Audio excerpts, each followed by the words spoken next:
Hi, my name is Carolyn, Whiskin pharmacist, and today on Real Life we're going to talk about pain. Chronic pain is very undertreated in Canada, and because of that we need to find as many ways as possible to treat pain. We know that pain does serve a necessary function. If you take your hand and put it on a heart burner, you want it to hurt, so you'll remove your hand. But after 3 months of ongoing pain, whether it's after surgery or an accident, that pain should no longer exist. It's not serving a protective function, and it really needs to be addressed. When we're looking at pain generally, there are many causes of it. So inflammation is one that is a large area that we can treat. Another one might be nerve pain. Another one could be myofascial pain. So I'm going to look at all three of these areas and talk about some of the non-prescription items you can use. And certainly if those aren't effective, there are prescription options as well. So let's start with inflammation. Many people will have joint pain, arthritis due to inflammation and swelling. And we know that a lot of the products that are taken that are anti-inflammatory can irritate the stomach lining, may cause fluid retention, and that in turn can raise blood pressure. So not everyone is a candidate to take an anti-inflammatory drug such as ibuprofen or Advil.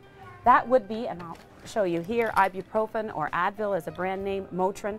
This is a product that does reduce inflammation and swelling, but as I mentioned, does have those potential side effects of irritating the stomach, causing fluid retention. So taking it after something to eat is very important. And also to make sure that you check with your physician if you're using an extensive amount of this, because a prescription stomach protectant may be necessary. Tylenol, which we think about all the time as a general painkiller, is great for overall pain, fever, but it doesn't have anti-inflammatory benefit, so it won't reduce inflammation and swelling. It does, however, help for things like osteoarthritis, because certainly there is generalized pain associated with that, and it may be helpful. In fact, you can use an anti-inflammatory like ibuprofen or Advil in combination with Tylenol, also known as acetaminophen. They can be taken right together because they are working differently. But if we move away from those two, which are the most traditional options that people think of for pain, there are some also great products that can really reduce inflammation. One of those is known as Trameal. It's a homeopathic product commonly recommended by chiropractors, naturopaths, and also pharmacists. It can be rubbed on a joint and it will reduce inflammation, also reduce bruising. So it is great after any kind of trauma, which is why it's referred to as Trameal. It comes in ointment and creams, and also in a drop or pellet you can put in the mouth. And using the two together, something on the skin and something in the mouth, actually increases the chance of benefit. So here's a nice product that can be carried with you. I often like to think of it as first aid because it works so well to reduce inflammation, and certainly right after an accident or injury. Wenbenzyme is another product that is amazing for getting rid of inflammation in the system. It actually is a group of enzymes that processes inflammation out of the body, and this can be used in addition with other products. So it's not that you couldn't use Trameal on your skin, you couldn't be taking Tylenol, but this is a great option. It's actually the #2 non-prescription drug in Germany, and it will not only process inflammation out of the body through its enzymes, it also helps digest food a little bit more efficiently. So when you first start taking it, you may go to the bathroom more often, so I normally suggest people start low and then slowly work up their dose. There is an ingredient in here that can affect blood clotting to a small extent, similar to a low-dose aspirin, but that would be a caution for someone on a prescription blood thinner. In addition to that, MSM is another product that is a natural supplement, and it helps to remove inflammation from the body. In fact, MSM is a chemical that's naturally occurring in the rain. It should be in all of our fruits and vegetables, but we often don't get enough of it. And it will promote us getting rid of inflammatory chemicals like prostaglandin out of our system. It will reduce inflammation anywhere in the body. So whether it's sinusitis, whether it's in the lungs, whether it's in joints, it will help with that. One of my favorite products is fish oil. And omega-3 fish oil I'm going to grab from the shelf. Several different options exist. Nutri-C is one of the top fish oils in Canada, and one of the things you're looking for in a fish oil product is that it is microfiltered, that all the contaminants have been removed, because when we look at fish oil, which is rich in omega-3, there is mercury in the ocean, there are dioxins, lots of things that we want to get rid of. So a product that ensures those have been cleared and properly microfiltered is really important. When we're looking for a fish oil that's going to help with inflammation, the important ingredient to look for is EPA. EPA and DHA are the two main components of omega-3 fish oil. And when you look on the side of a bottle, you will see a mixture breakdown, or a breakdown of what's in that product. And the EPA content being high is really important for getting that anti-inflammatory benefit. So in this particular product, 1 teaspoon would have 1,500 milligrams of EPA and 500 of DHA, which is excellent. So the more you can get of that ingredient, the better. And the liquid, what's nice about it is it can be mixed with juice, with hot cereal, anything like that. This does not taste like cod liver oil. It is lemon flavored, so it's easy to mix with foods or drinks, and a teaspoon a day is often ample.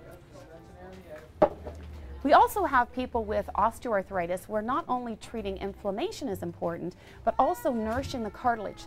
The cartilage is a spongy type of material on the end of the bone that helps cushion the joint, and it starts to break down and deteriorate in osteoarthritis. So what we really want to do is nourish that cartilage, get it rebuilt, and so things like glucosamine and chondroitin are very helpful.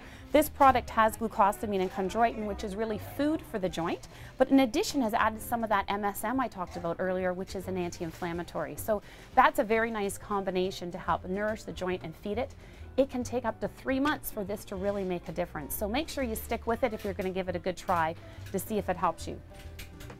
Zeal is a product that is in that homeopathic line, really a companion to the Trameal I talked about earlier, but it really helps to get rid of some of that debris and flush out that joint, and works really well with glucosamine and chondroitin for osteoarthritis.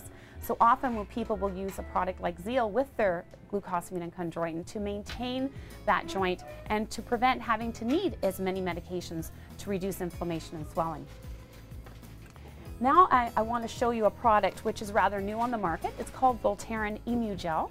And Voltaren is actually, originally was, a prescription product. It's diclofenac, and it is available in a low strength in a topical form. Certainly in a tablet form it is only available on prescription.